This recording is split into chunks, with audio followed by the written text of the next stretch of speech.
तो चले आज का जो लेक्चर है हम लोग स्टार्ट कर रहे हैं, जिसमें हम लोग डिस्कस करेंगे बिग एम मेथड को। लास्ट लेक्चर में हम लोगों ने जो डिस्कस किया था वो हम लोगों ने सिंपलेक्स मेथड को यस डिस्कस किया सर। था, जिसमें जितने भी कंस्ट्रेंट्स हैं वो सारे लेस देन टाइप के थे। तो लास्ट लेक्चर में हम लोग ये डिस्कस कर चुके हैं कि इस तरह के लीनियर प्रोग्रामिंग प्रॉब्लम्स भी हमारे पास आ जाते हैं जिनमें जो कंस्ट्रेंट्स हैं वो मिक्स कंस्ट्रेंट्स होते हैं या ग्रेटर देन टाइप के कंस्ट्रेंट्स आपको मिल जाते हैं। So in this math in today's lecture what we are going to do, basically we are going to discuss about big M method, that is a mixture of mixed constraints. Somehow we have, if we have in a problem we have mixed constraints, then we will go with big M method. तो इसको सीखते हैं कि इसका जो working procedure होगा ये किस तरह से होगा।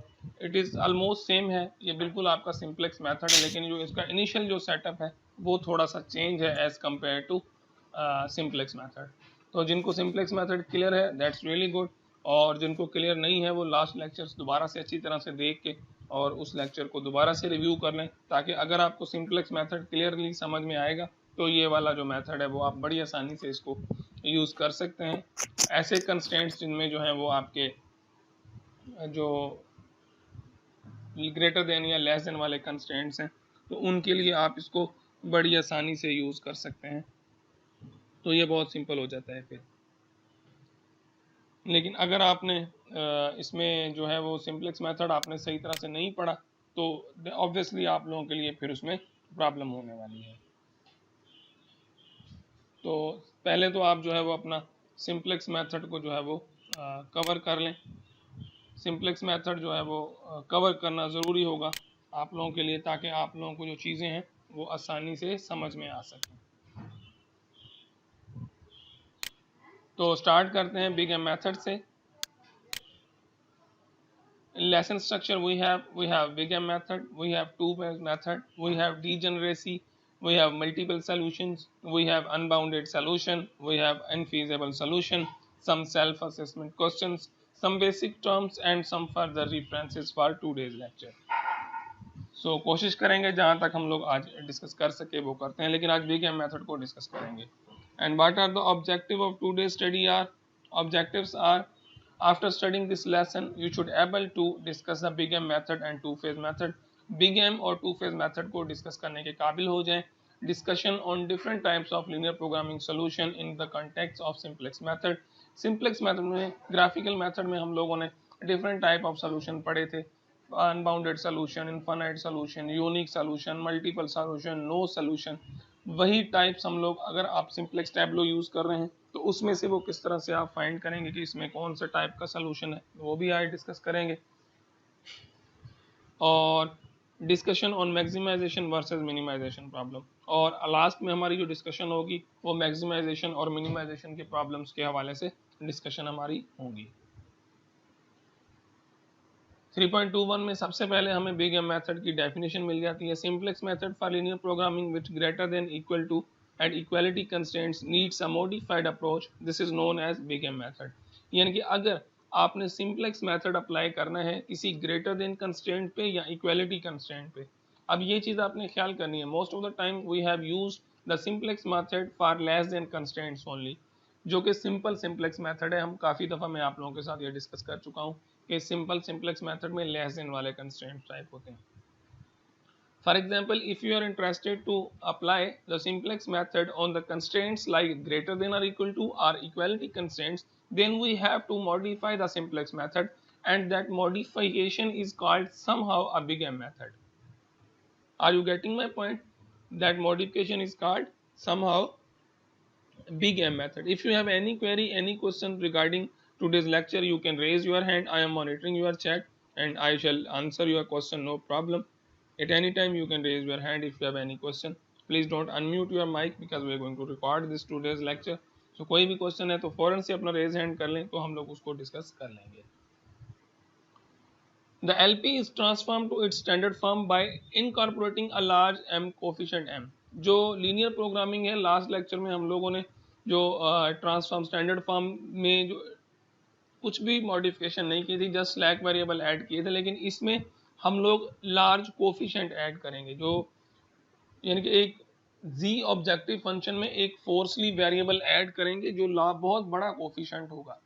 और इन द एंड, ये मेरी बात थोड़ी सी टेक्निकल है, ये याद कर लें कि जब आप m ऐड करेंगे, m यानी कि आप m ऐड कर लें, r ऐड कर लें, लेकिन मोस्ट ऑफ द टाइम अगर आप बुक देखेंगे तो आपको एक बहुत बड़ा कोफिशिएंट m नजर आएगा, एक कांस्टेंट नंबर नहीं होगा, एक बहुत बड़ा कांस्टेंट होगा, से just like it's like infinity, एक बहुत बड़ा नंबर है, वो हम ऐड करेंगे।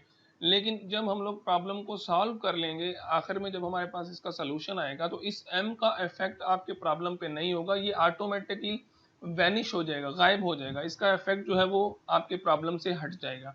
अब ये कैसे होगा, ये जब हम लोग इसका एल्गोरिदम पढ़ेंगे या इस पे एग्जांपल डिस्कस करेंगे तो उसमें ये आपको बहुत अच्छे से और क्लियरली समझ में आ जाएगा। अब चीज़ें थोड़ी जो है वो एक्स्ट्रा एडवांस होती जा रही हैं, थोड़ी मुश्किल भी हो रही हैं, तो बेहतर है कि आप अपने आप को परेशानी में डालें। इससे अच्छा है कि आप लोग जो है इसकी जो मेरे लेक्चर्स हैं उनको अच्छे से सुनते जाएं और चीज़ों को खुद से सेल्फ स्टडी करके और हमदे इताहा में जो प्रॉब्लम सॉल्व हैं उनको कम से कम जब मैं लेक्चर आपको देता हूं तो अगले दिन आप वही लेक्चर की लाइट में हमदे इताहा का प्रॉब्लम सॉल्व कर लिया करें। ये सबसे आसान और बेहतरीन तरीका है स्टडी करने का।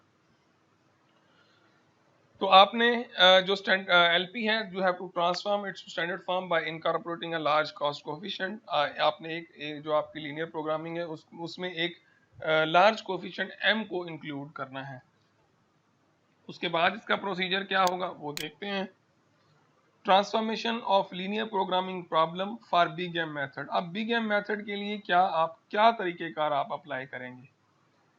फर्स्ट नंबर पे one artificial variable is added to each of the greater than equal to and inequality constraints. अगर आपके पास लीनियर प्रोग्रामिंग में ग्रेटर देन कॉन्स्टेंट्स हैं, ग्रेटर देन कॉन्स्टेंट्स हैं और या इक्वालिटी कंस्टेंट्स हैं, आप स्लैक वेरिएबल या सरप्लस वेरिएबल तो ऐड करेंगे जैसे आप करते हैं, लेकिन उसके साथ आप एक आर्टिफिशियल वेरिएबल ऐड करेंगे अब, और वो आर्टिफिशियल वेरिएबल क्या है, वो m होगा। यानी कि आप जहां पे भी आपके पास ग्रेटर देन या इक्वल वाला कंस्ट्रेंट होगा तो आप उसको उसमें एक आर्टिफिशियल वेरिएबल ऐड करेंगे जिसे हम m कह लेते हैं।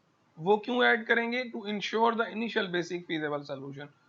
इनिशियल बेसिक फीजेबल सोल्यूशन लेने के लिए हम आर्टिफिशियल वेरिएबल ऐड करेंगे। फर्स्ट पॉइंट नोट कर लें किसी पेज पे, क्योंकि ड्यूरिंग लेक्चर अगर हम लोग जो है एग्जाम्पल करें तो शायद आपके पास ये चीज़ें स्लाइडें नहीं होंगी। तो पॉइंट नंबर 1 नोट कर लें कि आर्टिफिशियल वेरिएबल ऐड करेंगे सारे ग्रेटर देन और इक्वल कंस्ट्रेंट्स में, number 1। Number 2, artificial variables are penalized in the objective function by introducing a large negative positive coefficient for maximization या minimization problem। अब जो आर्टिफिशियल वेरिएबल आपने ऐड किया है, जो आर्टिफिशियल वेरिएबल हम लोग ऐड करेंगे उसको पेनलाइज करेंगे। पेनलाइज का मतलब है कि आप उसको ऑब्जेक्टिव फंक्शन में इंक्लूड करेंगे, उसको ऑब्जेक्टिव फंक्शन में फिक्स करेंगे, पैनलाइज कर देंगे उसको, ऑब्जेक्टिव फंक्शन में वो इंक्लूड होगा। इसका मतलब है जो आप आर्टिफिशियल वेरिएबल ऐड करेंगे उसका इफेक्ट सिस्टम पे होगा, क्योंकि वो आपने ऑब्जेक्टिव फंक्शन में भी लगाना है, सिर्फ कंस्ट्रेंट में नहीं, बल्कि वो आप ऑब्जेक्टिव फंक्शन में भी वो m या जो भी आप आर्टिफिशियल वेरिएबल यूज करेंगे वो आप m जो हमारी z वाली रो है उसमें भी आप लगाएंगे।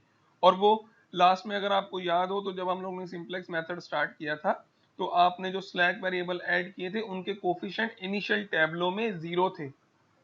थोड़ा सा बैक चले जाएं, जब आपने initial tableau first tableau simplex method का बनाया था तो z वाले कोफिशिएंट में आपके फॉर एग्जांपल s1 और s2 अगर आपने स्लैक वेरिएबल ऐड किए थे तो उनके कोफिशिएंट 0 थे, लेकिन इस केस में उनके कोफिशिएंट 0 नहीं होंगे, वो पेनलाइज्ड होंगे, क्योंकि उनके साथ हम लोगों ने एक नॉन जीरो कांस्टेंट m जो कि आर्टिफिशियल वेरिएबल है या हम लोग उसको कोई कांस्टेंट वेरिएबल कह लेते हैं, कि कांस्टेंट वैल्यू होगी जो कि नॉन जीरो है और बहुत बड़ी वैल्यू है, वो उसको हम पेनलाइज करेंगे।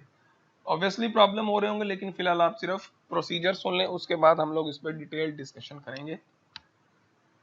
सेकंड पॉइंट ये था, चाहे वो मिनिमाइजेशन का केस हो चाहे वो मैक्सिमाइजेशन का केस हो, दोनों में आपने एक आर्टिफिशियल वेरिएबल जो है वो पेनलाइज करना है objective function by introducing a large negative coefficient. Negative coefficient किसके लिए आप लोग लगाएंगे, फॉर मैक्सिमाइजेशन, और अगर मिनिमाइजेशन का प्रॉब्लम होगा तो आप पॉजिटिव m का कोफिशिएंट, यानी कि जो आप आर्टिफिशियल वेरिएबल ऐड करेंगे अगर आप लोग प्रॉब्लम कर रहे हैं किसका, मैक्सिमाइजेशन का, तो आपने लगाना है नेगेटिव। और अगर आप प्रॉब्लम कर रहे हैं मिनिमाइजेशन का तो उसका जो कोफिशिएंट होगा वो क्या होगा, पॉजिटिव होगा। मतलब उल्टा है, मिनिमाइजेशन में पॉजिटिव एम, मैक्सिमाइजेशन में नेगेटिव एम, जो कि बहुत बड़ा नंबर होगा।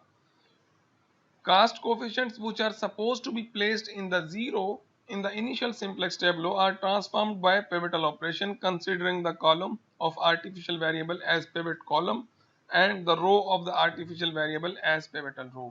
सबसे पहले हम लोग जो कॉस्ट कोफिशिएंट है which are suppose to be placed in G, जो जी में है उनके ऊपर हम लोग इनिशियल टेबलो जैसे हम लोग सिंप्लेक्स मेथड में करते हैं, transformed by pivotal operation considering the column of artificial variables. सबसे पहले जो हम लोगों ने आर्टिफिशियल वेरिएबल्स अप्लाई किए हैं, पहले हम लोग उनके ऊपर ऑपरेशन करेंगे, पहले उनको मैनेज करेंगे जिस तरह से हम लोग सिंप्लेक्स मेथड के टेबलो में कर रहे थे। उसके बाद पॉइंट 4 में if there are more than one artificial variable step 3 is repeated for all variable one by one. अगर एक से ज्यादा आर्टिफिशियल वेरिएबल हैं तो ये स्टेप, तीसरा नंबर स्टेप जो है वो रिपीट होता रहेगा बार बार। ये था आपका सिंपल सा एक छोटा सा इंट्रोडक्शन आपके टू फेज या एम टेक्निक मेथड में। और अब हम लोग एक सिंपल सा एग्जांपल कर रहे हैं। फॉर एग्जांपल हमारे पास एक एग्जांपल है, मैक्सिमाइजेशन हम लोग कर रहे हैं, z is equal to 3x1 plus 5x2 है, subject to constraints x1 plus x2 greater than or equal to 2। और इसके अलावा आपको मिल जाते हैं, एक कंस्ट्रेंट मिल जाता है x2 लेस देन 6, और एक कंस्ट्रेंट आपको जो मिल जाता है वो 3x1 plus 2x2 is equal to 18। और इसके अलावा non negativity restriction. I hope कि आप लोगों को ये जो है वो प्रॉब्लम जो है नजर आ रहा होगा अपनी स्क्रीन पे।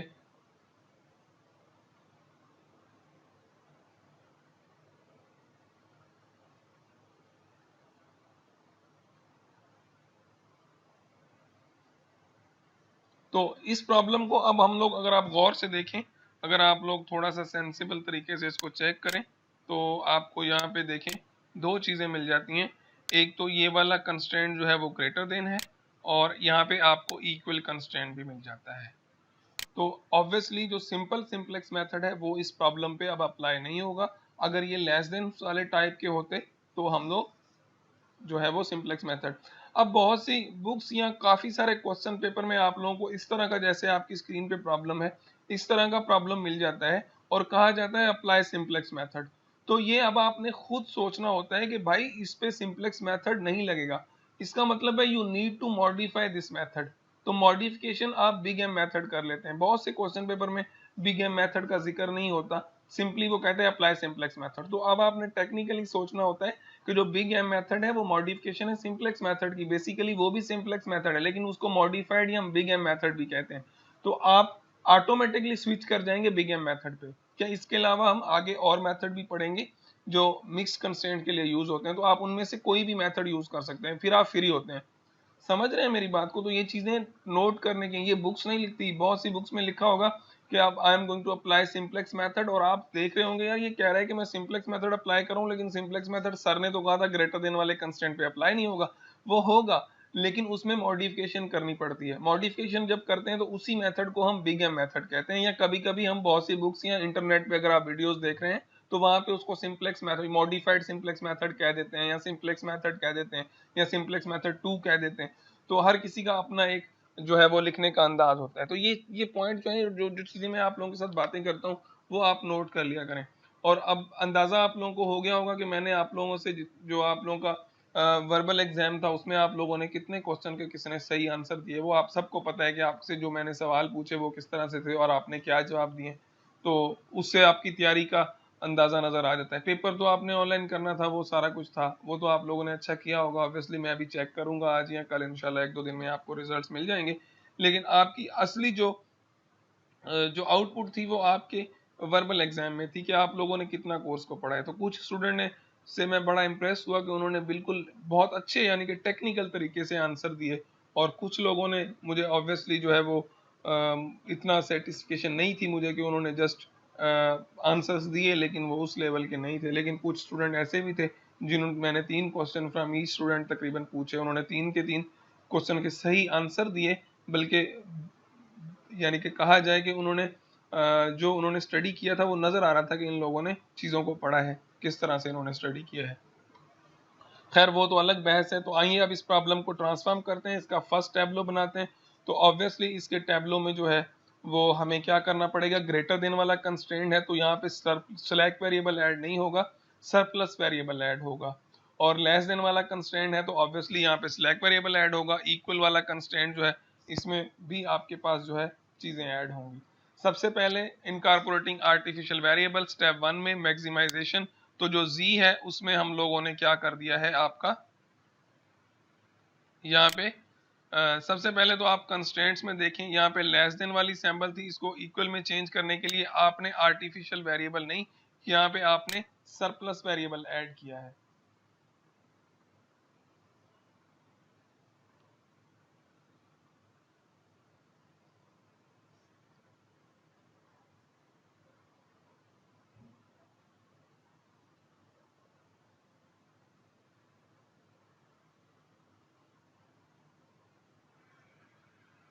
ठीक है, ये आपका आ गया। एक स्लैक वेरिएबल आपने यहाँ पे ऐड कर दिया इसमें, और एक आपने यहाँ पे आर्टिफिशियल वेरिएबल, जिसको हम लोग आर्टिफिशियल वेरिएबल कह रहे थे, ये आपने एक आर्टिफिशियल वेरिएबल इसमें ऐड कर दिया। इसको हम लोग आर्टिफिशियल वेरिएबल कहते हैं। ए जो है ये आपका आर्टिफिशियल वेरिएबल है। और आर्टिफिशियल वेरिएबल आपका लगेगा किसमें, जहाँ पे आपकी इक्वालिटी कंस्ट्रेंट्स हो या ग्रेटर देन वाले कंस्ट्रेंट्स हो। अब यहाँ पे ये वाला कंस्ट्रेंट अगर आप वापस आपको लेके जाऊं तो ये वाला कंस्ट्रेंट आपका देखें इक्वल साइन था, ये ऑलरेडी इसमें स्लैक या सरप्लस वेरिएबल तो ऐड नहीं होगा, लेकिन इसमें आपका आर्टिफिशियल वेरिएबल ऐड होगा। इसको स्टैंडर्ड फॉर्म में चेंज करने के लिए ग्रेटर देन कंस्ट्रेंट है, तो सबसे पहले तो आप इसमें सरप्लस वेरिएबल ऐड करेंगे, ऑब्वियसली सरप्लस वेरिएबल ऐड करेंगे, और उसके अलावा आप इसमें एक आर्टिफिशियल वेरिएबल भी ऐड करेंगे। और ये वाली जो आपकी कंस्ट्रेंट है ये लेस देन है तो इसमें स्लैक वेरिएबल ऐड होगा। तो देखें यहाँ पे हम लोगों ने z एज इट इज रखा है, z is equal to 3x1 plus 5x2।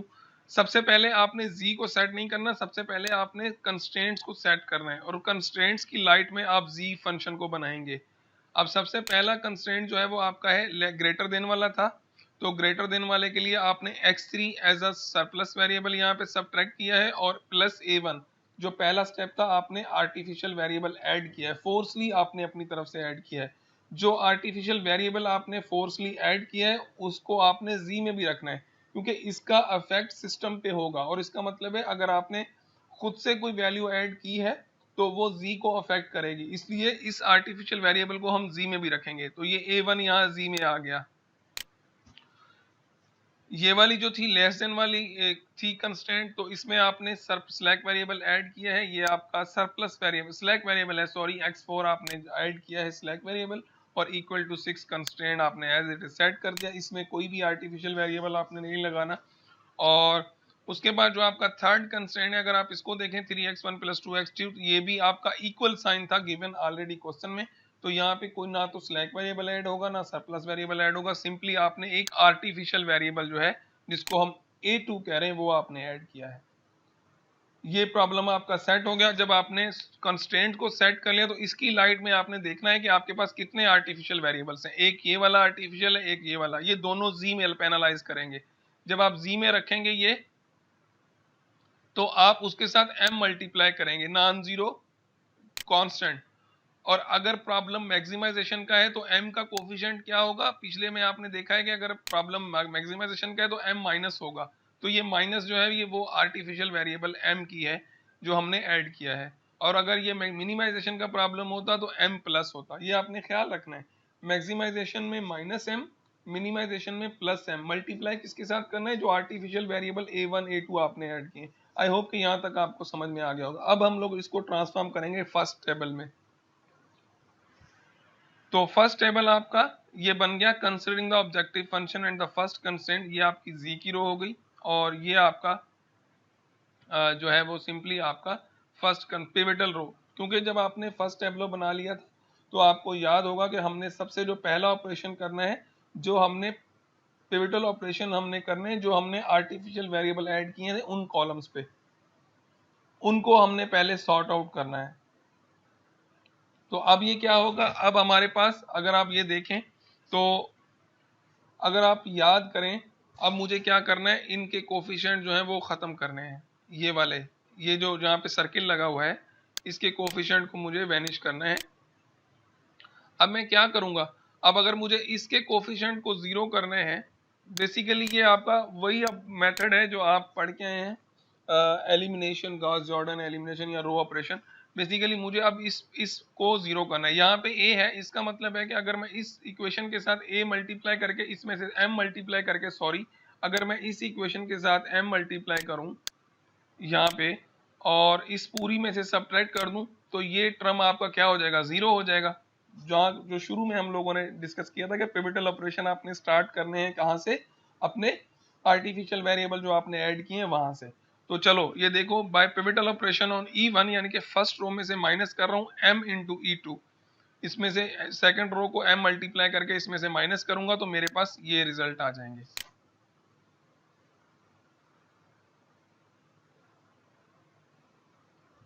ठीक हो गया, यहाँ तक क्लियर हो गया। यानी कि जब आप इसको मल्टीप्लाई करेंगे, इसके साथ m मल्टीप्लाई करेंगे तो ये g सेम रहेगा, माइनस ये आ जाएगा आपका, यहाँ पे आपका m आ जाएगा, 3x1 आपने कॉमन ले लिया, यहाँ पे m मल्टीप्लाई हो जाएगा। और गुड, 13 कह रहे हैं, क्लियर सर, तो it's really good, it's so simple, बहुत डिटेल के साथ की स्लाइडें बनी हुई हैं, बड़ी क्लियर, आपके पास हर चीज़, आपका पिवट कॉलम मिल गया, आपको पिवटल रो मिल गया। अब ये हमने E2 के लिए फर्स्ट कंस्ट्रेंट के लिए बनाया। यहाँ पे हमारे पास कितने आर्टिफिशियल वेरिएबल्स थे, 2 थे। इसका मतलब है एक ऑपरेशन और करना पड़ेगा। जितने हमारे पास आर्टिफिशियल वेरिएबल होंगे उतने हमें ऑपरेशन करने पड़ेंगे। सबसे पहले जो हमने हमारे आर्टिफिशियल वेरिएबल लगाए, यानी कि 2 हैं तो दूसरा ऑपरेशन भी होगा। अब जब आप दूसरा ऑपरेशन करेंगे तो दूसरा operation considering the modified objective function and the constraint, तो जो z वैल्यू आपकी होगी वो ये वाली, यानी कि पहले जो z थी वो आपकी ये थी। इसका मतलब है आपने सबसे पहले न्यू z, पहले आपकी जो E1 जो थी वो आपकी z थी। अब आप E1 ये वाला z नहीं लेंगे, अब आप ये वाला z लेंगे जब आप सेकंड को जीरो करेंगे, ये वाला। तो ये देखें, यहाँ पे आपने z ये दूसरे वाला ले लिया, E3 जो हमने लास्ट पिवटल ऑपरेशन में से बनाई है आपने ये वाली ले ली। अब ऑब्वियसली ये देखें, इसका कोफिशिएंट जीरो हो गया, जो हमने फोर्सली वेरिएबल ऐड किया था। अब आपको याद होगा कि हमने ऐसा क्यों किया, हमने ऐसा इसलिए किया है कि हमने वो वेरिएबल फोर्सली आर्टिफिशियल वेरिएबल ऐड किया था। अब हमने जो अपनी तरफ से जो चीजें ऐड की थी उसका इफेक्ट जीरो करना है, तो हमने देखें पहले आर्टिफिशियल वेरिएबल का इफेक्ट जी में नेग्लिजिबल कर दिया है, कोफिशिएंट जीरो हो गया। इसका मतलब A1 जो आर्टिफिशियल वेरिएबल हम लोगों ने ऐड किया, जी फंक्शन पे A1 का अब कोई इफेक्ट नहीं होगा, कुछ भी फर्क नहीं पड़ेगा आपका, क्योंकि उसका कोफिशिएंट हमने जीरो कर दिया। अब सेकंड ऑपरेशन करेंगे दूसरे कॉलम पे, और ये वाला जो z आपको लास्ट में से मिला है वो ले लेंगे, उसमें से अब आपको इसको जीरो करना है, तो इसका मतलब है इस रो के साथ मैं क्या मल्टीप्लाई करूं, माइनस m जो है इस रो के साथ मल्टीप्लाई कर देता हूं, क्योंकि यहाँ पे प्लस कोफिशिएंट है, माइनस m मल्टीप्लाई करूंगा तो ये भी जीरो हो जाएगा। तो ये हम लोगों ने क्या कर दिया, जीरो किया, तो ये हमें मिल गया हमारा ऑब्जेक्टिव फंक्शन जो z होगा।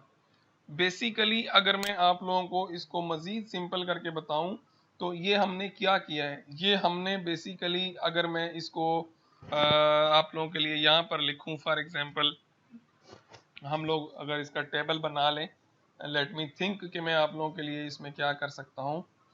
अगर मैं इसको सिंपली करके लिखूं, चलें अगर मैं इसको ऐसे लिख दूं,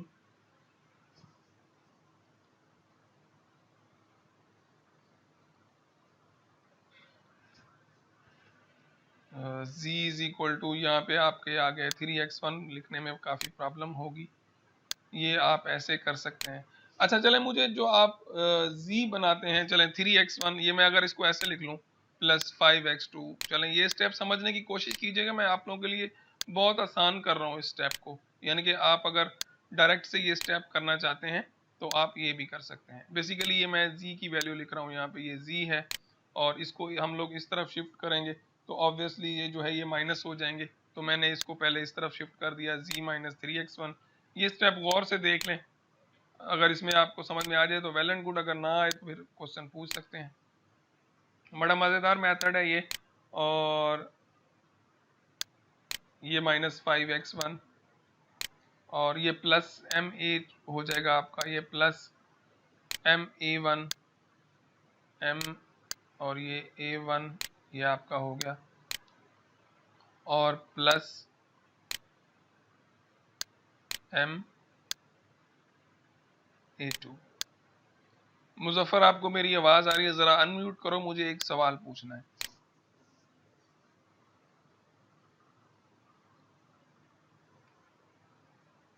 मुजफ्फर क्या आप मुझे सुन रहे हैं?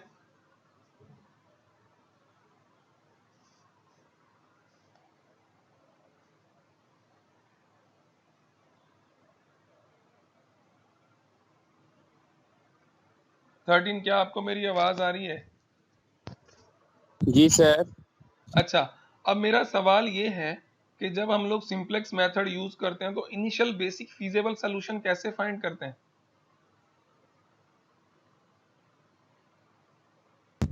सर वी वारी जेका असांजी रो आहे उनखे चेंज कंदा आहियूं राइट साइड ते। कंदा आहियूं इनिशियली असां जा जेके बेसिक नॉन बेसिक वेरिएबल हूंदा आहिनि उन्हनि खे छा कंदा आहियूं? ज़ीरो पुट कंदा आहियूं। सर जेके असांजा x1 x2 जेके असांजा पहिरियां मिलियल हूंदा आहिनि कंस्ट्रेंट उनखे ज़ीरो पुट कंदा आहियूं, पोइ सिलेक्ट मिली वेंदा आहिनि। ठीकु आहे, हाणे ॾिसो जॾहिं मां हिन खे हिन साइड ते खणी वञा सॼे खे त ही इक्वल टू ज़ीरो अचणु घुरिजे, ईअं। हाणे जेकॾहिं मां हिन खे हिन पासे खणी जी आयो सर। आहियां त को स्क्रीन तव्हांजी शो पई थिए त ई इक्वल टू ज़ीरो थियणु घुरिजे, ईअं आहे। जी सर बिल्कुलु थियणु घुरिजे न। हाणे फॉर एग्जांपल मां x1 ऐं x2 ज़ीरो पुट कयां थो, ज़ी में पुट कयो, 3x1 जी जॻह ते ज़ीरो रखो, x2 जी जॻह ते ज़ीरो रखो, त ज़ी छा मिलियो? ज़ीरो त न मिलियो न, ज़ीरो मिले थो। हाणे तव्हांखे ख़बर आहे त m जेको आहे नॉन ज़ीरो वेरिएबल आहे, m non zero technically. For example m जी जॻह ते तव्हां 10 खणो भला सम्झण जे लाइ, m इज़ इक्वल टू 10 जी आहे फॉर सर। एग्जांपल, ठीकु आहे। हाणे हिते मां m जी जॻह ते फॉर एग्जांपल 10 रखियो आहे। हाणे जेकॾहिं मां इनिशियल बेसिक फीजेबल सोल्यूशन के लिए अगर मैं इनिशियल बेसिक फीजेबल सोल्यूशन लेता हूं सिंप्लेक्स मेथड में, तो आप सबको याद होगा कि इनिशियल बेसिक टेबलों में हम लोग जितने भी हमारे पास शुरू वाले वेरिएबल्स या जिनको हम नॉन बेसिक वेरिएबल कहते हैं, जिसको जिसमें x1 x2 आपके आ जाते हैं, z वाले जो वेरिएबल्स होते हैं जो ऑलरेडी मौजूद होते हैं, तो हम क्या करते हैं उनको जीरो पुट करते हैं। यानी कि x1 जीरो पुट करूं, x2 जीरो पुट करूं, तो मेरे पास z की वैल्यू वहां पे क्या आ रही थी? सिंप्लेक्स मेथड में जीरो आनी चाहिए थी, जो राइट साइड पे बनती है। यानी कि यहाँ पे अगर मैंने इसको जी सर। राइट साइड को लेफ्ट साइड पे शिफ्ट किया है तो इक्वल टू जीरो हो गया। अगर मैं वहां पे x1 x2 जीरो पुट कर रहा था तो z क्या मिल रहा था? जीरो मिल रहा था। जी सर। तो इसका मतलब था z कंसिस्टेंट था वहां पे। लेकिन अब अगर यहाँ इस प्रॉब्लम में मैं x1 और x2 की जगह जीरो पुट करूं तो आप लोग देखें आपको जीरो नहीं मिलेगा। पुट करके देख लें, x1 सर की नहीं जगह जीरो मिलेगा। पुट क्या मिलेगा? मिलेगा 20 m। Sir z minus 10m a1 plus 10m2 is equal to 0। इसका मतलब है उस तरफ लेके जाओगे तो क्या मिलेंगी? 10 कॉमन ले लें और 10 a1 प्लस a2, मतलब वो जीरो नहीं है, बिल्कुल। बिल्कुल नहीं है। तो हमें क्या करना है, जो हम लोग इनिशियली जो मेथड यहाँ पे बाकी सारा सिंप्लेक्स का प्रोसीजर होगा आगे, लेकिन यहाँ पे हम लोग पहले पिवटल ऑपरेशन आर्टिफिशियल वेरिएबल वाले कॉलम्स पे क्यों अप्लाई कर रहे हैं? बेसिकली हम z को कंसिस्टेंट कर रहे हैं। z कंसिस्टेंट नहीं है हमारा, क्योंकि जीरो नहीं आ रहा था। z कंसिस्टेंट नहीं है, ये पॉइंट नोट कर लो कि आपको पहले z की कंसिस्टेंसी चेक करनी होती है, वो नहीं है। अब हम ये वाला जो ऑपरेशन सारा कर रहे हैं, ये जो पूरा प्रोसीजर अब कर रहे हैं कि इसको माइनस एम मल्टीप्लाई कर दो, उसको plus M N minus multiply कर दो, तो ये क्या कर रहे हैं? ये हम z को कंसिस्टेंट करें। अब आप कैसे कर सकते हैं? आपके पास अगर मैं यहाँ पे दो लाइनें और सर लगाऊं ग्रीन। जी जी जी, पूछ लें पूछ लें। सर तव्हां जेकॾहिं हिते m खे 10 10 खणो पिया, जेकॾहिं m खे असां 0 खणूं था त पोइ असांजी z वरी 0 थी वेंदी। ॾिस पुट, मां पहिरियां ई ॿुधायो त z जेको m आहे इहो 10 मां ईअं नंढो खयों आहे। m जेको आहे उहो तमामु वॾो नॉन नेगेटिव वैल्यू आहे, तमामु वॾी ठीक वैल्यू आहे। या तमामु वॾी नेगेटिव हूंदी या तमामु वॾी पॉजिटिव हूंदी, ज़ीरो कॾहिं न हूंदी। ठीक सर, पोइ बस सही आहे सर। ठीकु आहे। हाणे मां ॿ लाइनूं थो हणां, तव्हां उहो लाइनूं ॾिसो, तव्हांखे नज़र अचनि थियूं। हिकिड़ी मां ब्लू कलर जी लाइन हई आहे, सर्किल हयो आहे ही, ऐं ॿियो मां जेको सर्किल हयो आहे ब्लू, उहो ही हयो आहे। Can you see that blue circle? Yes sir. Yes. हाणे मां छा थो कयां, मां इहे ॿई खणी मथे थो रखां, हिन इक्वेशन जे हेठि थो रखां। तो ही थी वियो x1 प्लस x2, x3 जो कोफिशिएंट हिन में कोन्हे, त मां हिते जेको आहे थोरो इनखे चेंज कयां रेज़र ऐं ही अरेज़ करे हिते मां रेड सां वरी x3 जो कोफिशिएंट लिखी छॾियां 0 सॉरी रेड कयां हिन में मां रखां थो हिते 0 x3 ऐं प्लस हिते सम्झो हिते 0 x4 भी आहे छो त x4 ऐं x4 असांजे सिस्टम में आहिनि उहे बि असांखे लिखणा आहिनि ज़ी में छो त असांजा स्लैक वेरिएबल ऐं सरप्लस वेरिएबल ऑलरेडी ज़ी में ईंदा ऐं हिते ही प्लस जी सैम्पल आहे ठीकु आहे हाणे हिन कंस्टेंट में माइनस x3 आहे त मां हिते माइनस x3 थो लिखां सम्झो त मां मैट्रिक्स पियो ठाहियां जेकॾहिं तव्हां हिन सिस्टम मां मैट्रिक्स ठाहियो त तव्हां कीअं ठाहींदो जीअं मां मथे मैट्रिक्स पियो ठाहियां एक्ज़ैक्टली ईअं मैट्रिक्स ठहंदो माइनस x3 ऐं प्लस a1 वारो ही आहे प्लस a1 तव्हां इनखे वधीक सवले नमूने सां बि करे सघो था प्लस a1 ऐं इज़ इक्वल टू हिते तव्हांखे छा मिलंदो 2 ओ ही 2 जेको राइट साइड आहे साॻे नमूने सां जेको ॿियो आर्टिफिशियल वेरिएबल आहे उहो बि लिखां थो ईअं छो पियो कयां इहो ज़ी खे कंसिस्टेंसी ठाहिण जे लाइ 3x1 मां तव्हांखे सिंपल ऑपरेशन पियो ॿुधायां plus 2x2 plus I hope कि तव्हांखे नज़र ईंदो हूंदो ऐं सम्झ में ईंदो पियो हूंदो 2x2 हिते x2 आहे असांजो ऐं प्लस 0a1 हिते कोन्हे त मां हिते 0a1 थो लिखां छो त हिते a1 जो कोफिशिएंट कोन्हे को 0a1 ऐं प्लस a2 हिते थो रखां a2 is equal to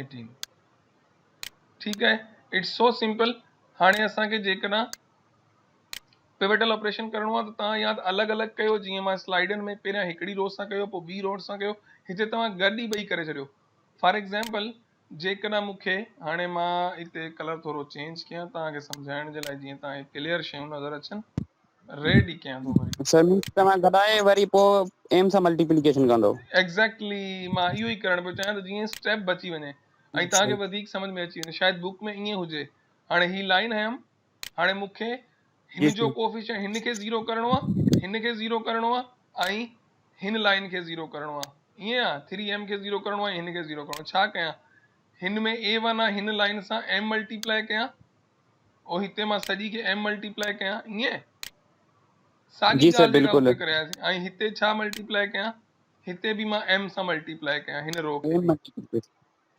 m सां मल्टीप्लाई करे ऐं हिन ॿिन्हिनि खे हिन ज़ी मां सबट्रैक्ट करे छॾियां माइनस ऐं माइनस ही ॿई तव्हां ज़ी मां सबट्रैक्ट करे पोइ माइनस 10 पोइ अञा सवलो थी वेंदो हा मतिलबु तव्हां हाणे मल्टीप्लाई करे सबट्रैक्ट कंदा एग्ज़ैक्टली तव्हां वटि ही रिज़ल्ट ईंदो मिसाल तव्हांखे हिते कंफ्यूजन थो थिए त ही वरी साईं हिन खे x2 छो थो खणे त बेसिकली पिवटल ऑपरेशंस आहिनि तव्हां हीअं कंदो त डायरेक्ट तव्हांखे अची पोइ ही सॉल्यूशन मिलंदो 20m वारो हाणे मुंहिंजी ॻाल्हि सम्झ में आई तव्हांखे जी सर ॻाल्हि सम्झ अची वई सर ही बि सवलो आहे सर जेको ॿई सवला आहिनि पर मे बी कंहिं बुक में ईअं थियल हुजे त तव्हां उते कंफ्यूज थी वञो त इन करे मां तव्हांखे ॿई तरीक़ा ॿुधाए छॾिया ॻाल्हि साॻी आहे मतिलबु हुन में हिकिड़ो स्टेप वधीक थो लॻे हिन में हिकिड़े ई स्टेप में ॿई थी वेंदा ओके हाणे तव्हां जेकॾहिं हिते 0 पुट कयो फॉर एग्ज़ाम्पल तव्हां ही जेको आहे तव्हांखे नज़र अचे थो -20 वारो जिते मुंहिंजो कर्सर नज़र अचे थो चलो हाणे तव्हां m जी जॻह ते रखो 10 ऐं x1 ऐं x2 0 पुट कयो ठीकु आहे ही टर्म हिते तव्हां x1 0 पुट कयो ही टर्म छा थी वियो 0 थी वियो x2 जी जॻह ते बि 0 पुट कयो हाणे हाणे ॿुधायो त मूंखे तव्हांखे छा मिलंदो sir mx3 plus 0a1 plus 0a2 -20m हाँ तो z जी वैल्यू तव्हांखे छा मिली सर हाणे m जी आहे त असां छा 10 रखूं 10 रखो भले हा त पोइ असांखे थींदो 10x3 is equal to -20m त m is equal to -2 2 तो m जी जगह ते तव्हां 10 रखियो आहे 10 मल्टीप्लाई कयो 20m is equal to 20m ॿई पासा बैलेंस थी विया जी सर। हाणे इन जो मतिलबु इहो थियो त z तव्हांजो छा थी वियो कंसिस्टेंट थी वियो सम्झ में आई हाणे तव्हां ही z खणी सिंप्लेक्स टेबलो जो एल्गोरिदम ठाहियो बस हाणे ही तव्हां रखियो z सॼो ही तव्हांजो z अची वियो हाणे तव्हांजा जेके बेसिक वेरिएबल आहिनि उहे कहिड़ा कहिड़ा आहिनि तव्हांखे ज़ीरो कहिड़ा रखणा आहिनि ही तव्हांजा बेसिक वेरिएबल आहिनि ओ ही वारा यस। ऐं बाक़ी नॉन बेसिक वेरिएबल कहिड़ा कहिड़ा बचिया असांजा x1 x2 x2 x3 x3 x3 इहे तव्हांजा न इन्हनि खे तव्हां ज़ीरो रखंदो तव्हां पाण ई ॾिसंदो त m जी जॻह ते तव्हांखे 20m मिली वेंदो ऑटोमेटिकली हाणे जेकर तव्हां इनखे ज़ीरो पुट करे ॾिसो भले तव्हांखे -20 मिलंदो सर हाणे सिंप्लेक्स मेथड जे ज़रिए कयूं सिंप्लेक्स हाणे टेबल हुजे हाणे बसि सिंप्लेक्स मेथड हाणे सेम सिंप्लेक्स मेथड को बि फ़र्क़ु कोन्हे को बि चेंज कोन्हे डिस्कस कयूं था हाणे टेक्निकली असां ही m छो था यूज़ कयूं जॾहिं तव्हां m यूज़ कंदो त मिसाल जे तौर ते तव्हां कंप्यूटर प्रोग्राम लिखो त कंप्यूटर प्रोग्राम m जी वैल्यू तव्हांखे का ॾियणी पवंदी तव्हां जीअं ही प्रॉब्लम कंदो मिसाल जे तौर ते तव्हां जॾहिं जनरल प्रॉब्लम था कयो तव्हांखे m लिखणो आहे पर तव्हांखे सम्झण ख़ातिर तव्हां सपोज़ करे छॾियो साइड ते त हिते असां जेको m खयो आहे सॼे प्रॉब्लम में हिकिड़ो ई खयो आहे तव्हां सपोज़ कयो ही तव्हांखे प्रॉब्लम में लिखणो न आहे पर तव्हांखे माइंड में सपोज़ कयो जॾहिं तव्हां प्रॉब्लम कंदो तव्हां सपोज़ कयो त असां m इज़ इक्वल टू 10 खयो आहे m इज़ इक्वल टू तव्हां छा खयो आहे 10 तव्हां खयो आहे त हाणे तव्हांखे इंटरिंग वेरिएबल कीअं फाइंड कंदो प्रॉब्लम छा जो आहे असांजो प्रॉब्लम मूंखे यादि कोन्हे छा जो हो मैक्सिमाइज़ेशन जो प्रॉब्लम आहे इंटरिंग वेरिएबल कीअं खणंदा आहियो मैक्सिमाइज़ेशन में मोस्ट नेगेटिव ईअं हाणे m जी जॻह ते 10 रखो बेसिक नॉन बेसिक वेरिएबल में m जी जॻह ते 10 रखंदो हिते थींदो -40 ऐं माइनस जा 3 माइनस जा 43 हिते थींदा माइनस जा 3 ऐं माइनस जा 5 माइनस जा 35 ऐं हिते 10 सभिनी खां वॾो नेगेटिव इंटरिंग वेरिएबल कहिड़ो थियो x1 थी वियो -45 -45 मतलब x1 जी जी सर अची वियो इंटरिंग वेरिएबल असां फाइंड करे वियासीं लिविंग वेरिएबल कीअं फाइंड कंदो साॻे नमूने सां रेशो सां डिवाइड कंदा 1 खे डिवाइड कंदा 2 सां त रिज़ल्ट ईंदो 2 0 सां डिवीजन कंदा न आहियूं 3 खे डिवाइड कंदा 18 सां त 6 ईंदो त नंढे मां नंढो पॉजिटिव नंबर कहिड़ो आहे 2 बाक़ी 2 सब condition same simplex sir method जो एल्गोरिथम सर जी A2 में भी सर 2 थो अचे असांजो जॾहिं 6 खे 3 सां डिवाइड कंदासीं 2 थो अचे ॿई सेम थी विया पुट 18 खे डिवाइड कंदे न बच्चा 6 खे डिवाइड छो कंदे अच्छा सही सही सही ठीक ठीक बी सर आर वारो कॉलम 18 के ॾिस न 18 खे डिवाइड कर न जी जी ऐं जी जेकर साॻियो अचे बि आहे त पोइ असां आर्बिट्री टाई ब्रेक कयूं आहे को मसइलो कोन हो पर नथो अचे हाणे तव्हांखे ख़बर पइजी वई इंटरिंग वेरिएबल बि तव्हां फाइंड करे वियो लिविंग वेरिएबल बि फाइंड करे वियो ओके थी वियो yes I want to know इहो स्टेप ओके समझ में अची वियो इंटरिंग वेरिएबल बि मिली वियो जी लिविंग सर वेरिएबल बि मिली वियो हाणे छा कंदासीं नेक्स्ट स्टेप में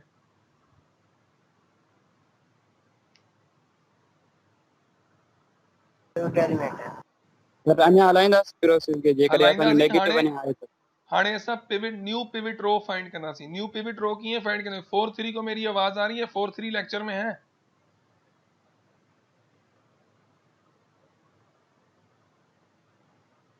4-3 नहीं है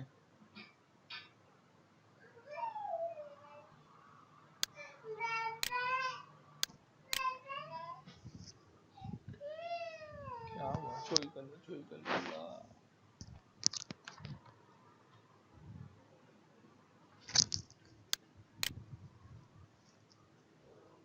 जी 4-3 नहीं है और कौन है जिसको समझ में आ रहा है रेज हैंड करें जिसको समझ में आ रहा है प्लीज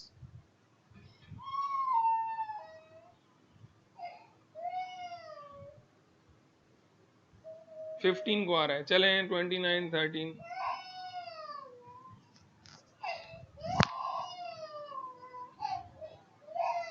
आजा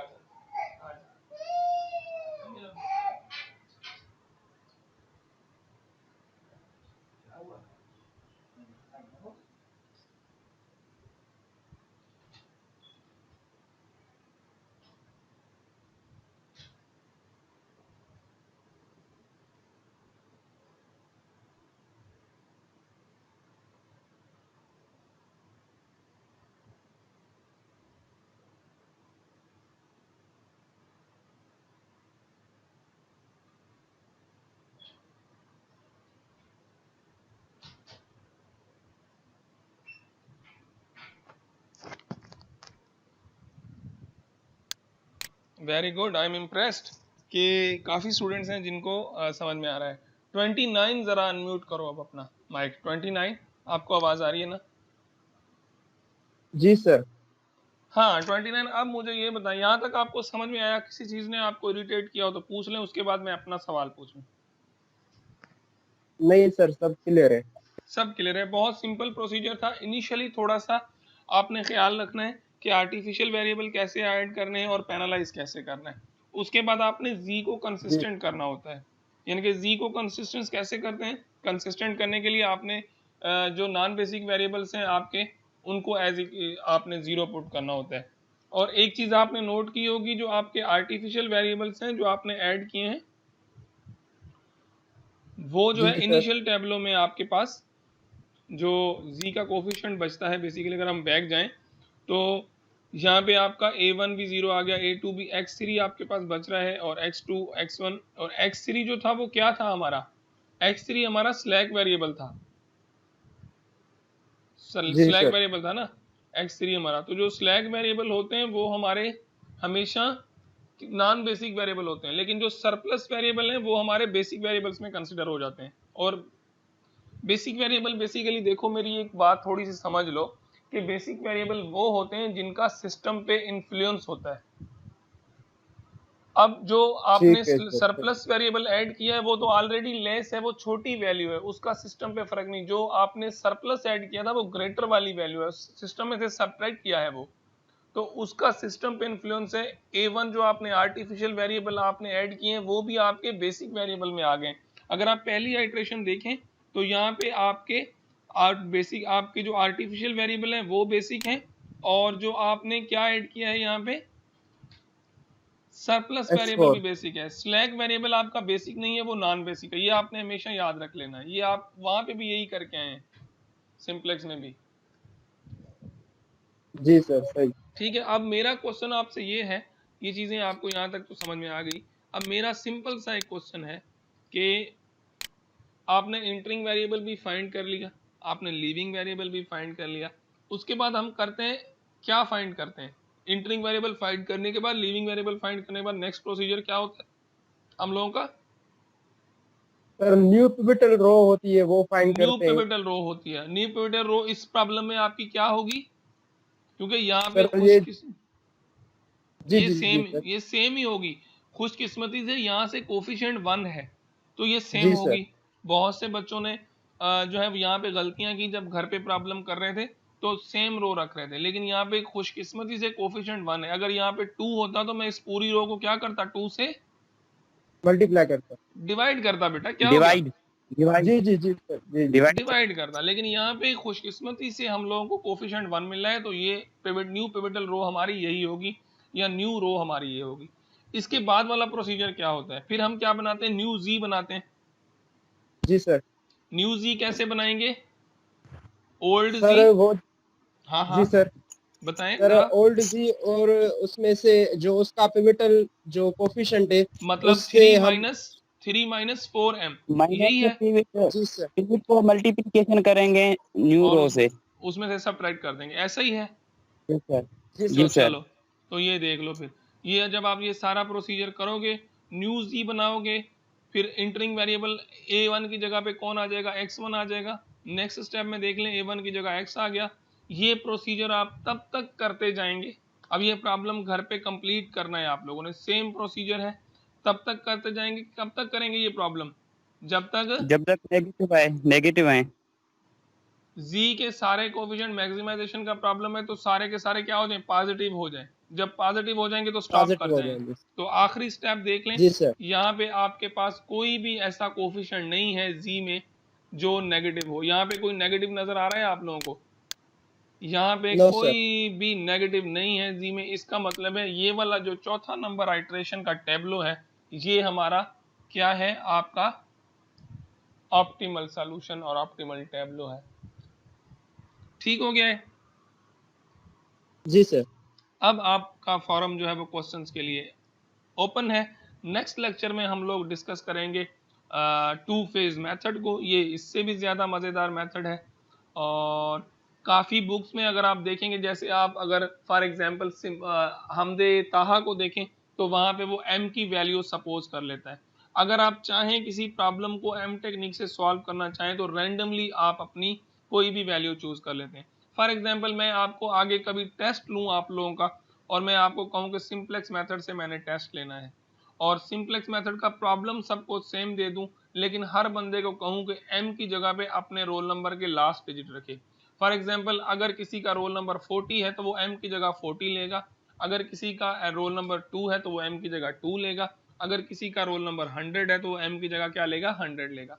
लेकिन मजे की बात ये होगी कि आपके सॉल्यूशन में कोई फर्क नहीं पड़ेगा, इन द एंड सॉल्यूशन सबका सेम आएगा। ऐसा क्यों है? ऐसा इसलिए कि ये फोर्सली हम लोगों ने आर्टिफिशियल वेरिएबल ऐड किया था, इसको हम लोगों ने पेनलाइज करके z में से इसका इफेक्ट निकाल दिया था। ऑब्जेक्टिव फंक्शन पे इसका कोई असर नहीं होगा in the end. I hope कि आप मेरी बात को समझ गए। कुछ बुक्स जो हैं वो शुरू वाले यानी कि जो फर्स्ट आपका टेबल है यानी कि ये वाला, यहाँ पे m की जगह वो वैल्यू सपोज करके लिख देते हैं। फॉर एग्जांपल m की जगह वो 100 लिख देते हैं, यहाँ पे ही पहली आइटरेशन में वो कहते हैं कि मैंने m की जगह 100 ले लिया है। तो इस तरह से भी बहुत सी बुक्स प्रॉब्लम करती हैं। कुछ जैसे मैंने आपको कांस्टेंट के साथ कराया है तो वो m की जगह m ही रहने देते हैं, लेकिन जब आप कंप्यूटर पे सॉल्व कर रहे होते हैं, फॉर एग्जांपल आप ऑनलाइन इसको सॉल्व करना चाहें, कोई प्रॉब्लम आप चाहें कि मैं टेक्निक मेथड पे ऑनलाइन प्रॉब्लम सॉल्व करूं, तो वहां पे आपको m की वैल्यू देनी पड़ेगी। अब आपने बिल्कुल भी परेशान नहीं होना, कोई एक बंदा m की वैल्यू 50 दे रहा है, दूसरा 200 दे रहा है, तीसरा 10,000 दे रहा है, चौथा इन्फिनिटी दे रहा है। इन्फिनिटी तो नहीं होगा, मतलब बहुत बड़ी वैल्यू दे रहा है, 10 लाख दे रहा है, तो उससे आपके सॉल्यूशन पे कोई फर्क नहीं पड़ेगा। ये बात मेरी ध्यान रख लें, आप m की नॉन नेगेटिव वैल्यू कोई भी रख सकते हैं। आई होप कि आज का लेक्चर आपको समझ में आया होगा। काफी इंटरेस्टिंग और मजेदार लेक्चर था मेरे हिसाब से। तो अब जो आपका फोरम ओपन है, if you have any question any query you can raise your hand and one by one you can ask question.